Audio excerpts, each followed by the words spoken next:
This is an in situ protocol for butterfly wings at the pupal stage.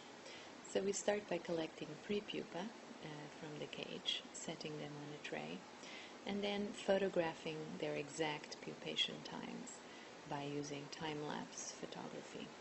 This allows us to do the stainings at precise times after pupation occurs.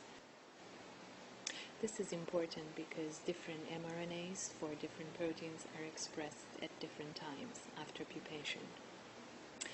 Here we are dissecting the pupal wings in a petri dish with a silicone base, and the important part is to remove the wings and put them in the fix solution so that they are very flat. If they're not flat at this stage, they will never become flat again. After the right fixation time, we remove the fix buffer and we wash 5 times with PBT.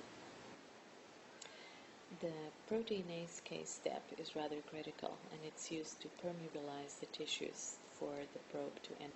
It should be stopped at the right time with these rinses and washes. The salmon sperm works as a cheap source of DNA to prevent the probe from binding everywhere.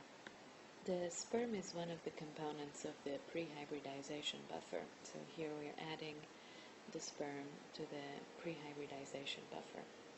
And then there's going to be a solution made, which is this one, 50-50 PBT PHB, half-half of PBT and pre-hybridization buffer.